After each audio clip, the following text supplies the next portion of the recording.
her and the way that she lived her life as an example. And to everyone else here, I have an opportunity to hear some of the details of that and the specifics of that. The family would like to share some.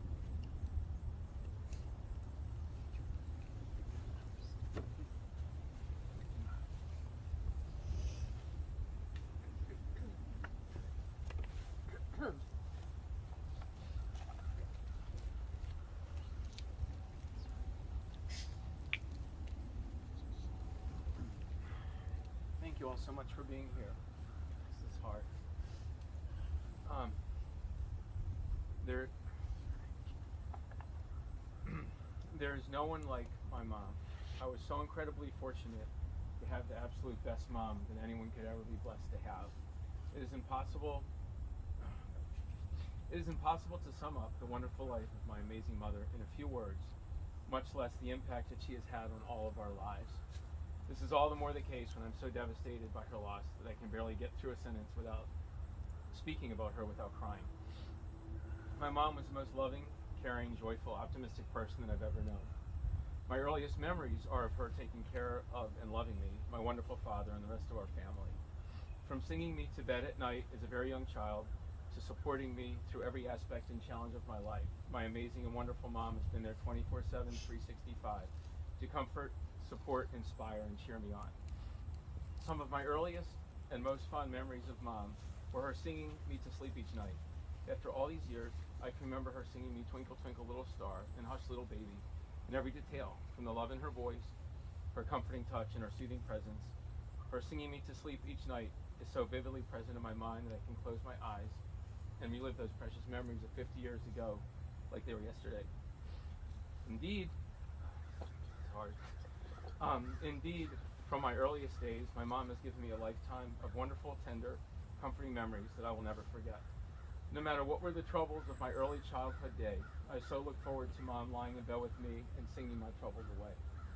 I can't think of more lovely and tender memories for a person to carry for the rest of their lives than my memories of those times.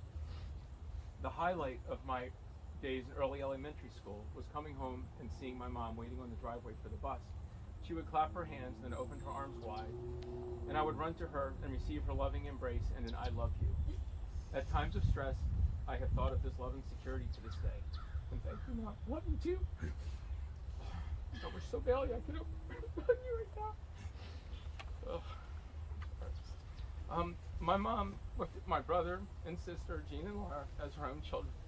She loved and cherished them both, and I know that they have many loving memories of Mom as they've shared them with me many times. And as they share them with me and my dad many times. One will have no greater fan than their mom. At every stage of life, from preschool days to the present, my mom has been there to support, encourage, and cheer me on, and to inspire me every step of the way. She was always there for me, no matter the time of day or night. When I was stressed, I could go to Mom or call Mom, and she would offer words of love, support, and kindness. This extended throughout my entire life. I can remember coming by the store from med school totally stressed out. My mom would listen to me, comfort me, and encourage me. I vividly remember calling her when I was working endless hours on the wards as a resident to tell her that I was stressed out, just to hear her loving voice and her words of comfort and encouragement. Just knowing that she was there was immense comfort in and of itself. Indeed, no matter how old one is, your mom is still your mom, and you are still her baby. There's nothing else like it. There's just nothing like the love of a mom, like a mother's love. I think that my mom's countless examples of love, caring, and kindness were fundamental in my choosing a healing profession. I know that my mom's tireless and constant support and inspiration were instrumental in my being able to realize and achieve my goal of becoming a physician. I am so fortunate to have a lifetime of wonderful, happy, loving, and joyful memories of my mom.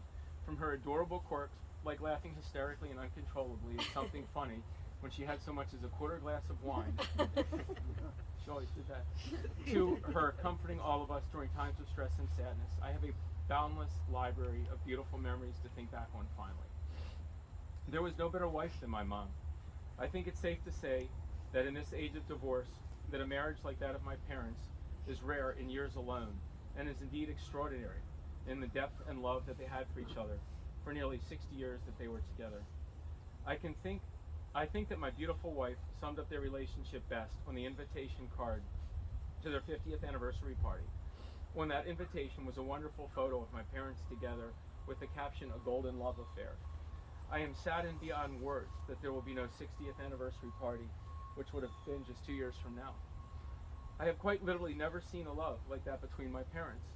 From deciding to marry on their first date, which is a story that I always loved hearing, and my mom told really as late as 2 weeks ago, until my parents' last, most tender, heartbreaking embrace on Thursday, they have a love that all couples dream of yet seldom achieve. After nearly 60 years of marriage, they still left love notes for each other all over the house. I remember seeing those love notes from my earliest childhood days until the present. Just last night, I noticed a sticky note on the mirror of the medicine cabinet in the guest bathroom, which reads, "You are my sunshine, my only sunshine, and I love you so much," underlined, "Always your Bunny." How magical a romance they had. My parents' relationship is the most beautiful and inspiring thing that I've ever seen. How lucky am I to have come from such a loving home. There is no better grandmother than my mom. My mom's grandkids were the joy of her life. Her face lit up at their very mention. She always talked about every aspect of their lives, what they were up to, how was school, sports, hobbies, friends, and all manner of details of their lives. She would talk about and gush over Jordan, Cole, Marley, and Michaela at every opportunity. Her grandkids were her pride and joy. I know that Cole and Jordan will forever cherish their memories of their wonderful grandmother. Such memories are countless. Some of their favorite are of their days staying with Mom and Dad while attending summer camp. I so enjoyed when my father called so I could hear the chant, "Target, Target, Target," that they were singing in the car as my kids convinced my folks to take them to Target. My mom loved to buy them toys, to play games with them, to make them food and desserts. I loved watching her play baseball with them, even running around the yard herself. If there were a baseball call in doubt, my dad would famously call New York, as if to ask for a decision based on playback of the call. The kids just loved that. Jordan has said that his Gaga inspired him to play baseball, which is now his passion. Gaga was so proud of how well he's done, she asked him about baseball at every opportunity. Then there were Mom's handmade cards. The kids and all of us loved them so. Opening a handmade Gaga card was sure to bring a smile to your face and to brighten any day or night. They were custom made for the recipient and the occasion with love. We have saved and will cherish them all. These and so many other memories will be cherished by her grandkids the rest of their lives. There was no better pet mom and pet grandmother than my mom. My mom loved to talk about our beloved golden retriever, Apollo. She was just the best dog mom. Her gentle and loving care of Apollo was one of the earliest lessons in loving kindness that I had witnessed in my life. Until her final days, she loved reliving memories of Apollo. I know that she is with him now, and Apollo, please give Mom a lick for us. I can only imagine how much you enjoy being together again. Our dog Caroline gave Mom immense joy. Despite being weak and in pain, just the sound of Caroline coming down the hall made Mom smile. I will always remember our last visits with Mom and Dad laying on their bed with Caroline between them, her paws on Mom, her way of telling her that she loved her. Thursday was the saddest day of my life.